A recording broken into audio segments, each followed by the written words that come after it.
Syekh Nawawi itu orang yang begitu gampang nerangkan Quran. Bahkan ketika orang Arab kesulitan ngartikan famathaluhu kamathalil kalbi in tahmil alaihi yalhas aw tatrukhu yalhas. Orang tomak itu ibarat kayak anjing. Anjing itu kamu kasih makan ya tetap melet, menjulur-julurkan lidahnya, kamu ndak ya ndak. Imam Nawawi ditanya, "Ma wajhusibi?" Lalu wajah tasbihnya di mana? Beliau menjawab, "Fit tomak." Jadi anjing punya dua sifat yang berlawanan. Di bab ilmu dipuji. Enggak ada hewan yang mudah menerima ilmu kayak apa? Anjing. Sehingga Quran mengistilahkan wa ma 'allamtum minal jawarihi mukallibin. Hewan yang mudah diajari itu oleh Quran dibahasakan sudah menganjing. Karena anjing adalah hewan yang paling mudah apa? Diajarin. Itu diakui oleh Quran wa ma 'allamtum minal jawarihi mukallibin. Tapi dia punya sifat yang sangat buruk sekali, yaitu enggak pernah puas. Makanya ketika Bal'am bin Ba'ura, ada tokoh yang kedonyan ya. Itu kalau diistilahkan Quran walakinnahu akhlada ilal ardi wattaba'a hawa.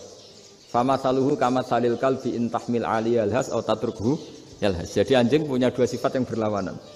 Di bab ilmu dipuji karena paling mudah diajarin. Itu saya pernah ke Malaysia, diceritain sama polisi Malaysia. Anjing itu saking cerdasnya itu bisa deteksi CD palsu sama CD bajakan, asli sama bajakan. Itu kan enggak kebayang. Kalau narkoba mungkin masih ada bau khusus ya. Atau mesiu atau bom masih ada bau khusus. Ini enggak. Anjing itu dilatih ngecek CD yang asli sama yang palsu. Wah itu kebablas itu pinternya itu. Itu harganya itu 1 miliar lebih. Paling mahal.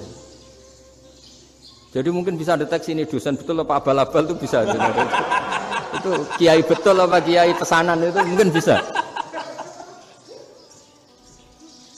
Itu saya punya kitab namanya Al-Hayawanul Kubro. Itu cerita prestasi-prestasi hewan.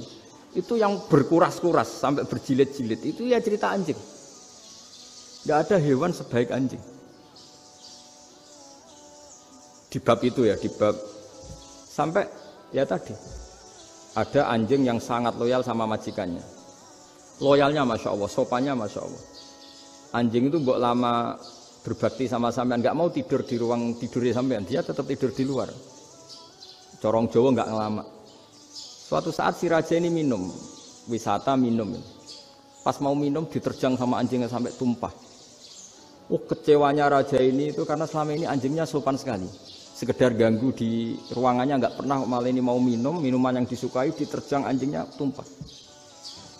Marah kan anjingnya di mana? Ternyata apa? Minuman itu anjing ini tahu kalau minuman itu beracun, diracuni oleh musuhnya. Itu saking hebatnya anjing sampai ketika ngawal rajanya itu tidak sekedar ada penjahat atau maling. Bahkan trik-trik kayak minumannya diracun oleh orang lain itu anjingnya tahu. Sehingga pas mau diminum diterjang sampai terus supaya enggak keminum. Makanya Quran istilahkan anjing itu apa? Wa ma 'allamtum minal jawarihi mukallibin. Hewan piaraan yang kamu ajarin nanti sampai sepinter anjing.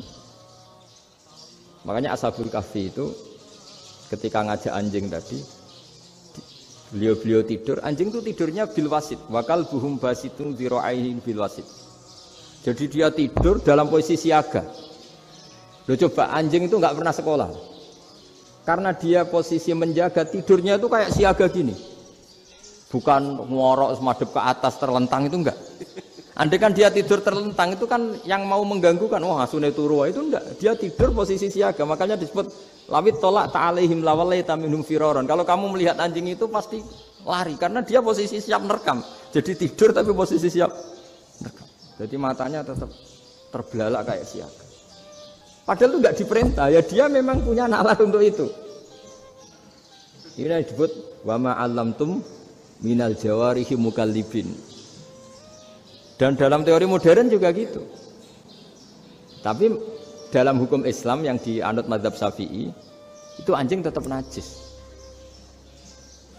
Ya sudah najis ya najis, tapi ada mazhab lain yang mengatakan tidak najis. Tapi tidak usah ngurmat anjing, geger nanti kalau rektor kampus punya anjing.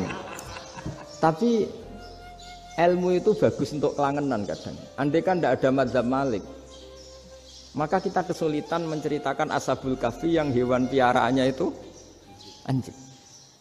Tapi misalnya anjing disucikan, kita juga nanti susah menjelaskan hadis Nabi malaikat itu tidak masuk rumah yang di situ ada apa? Anjing.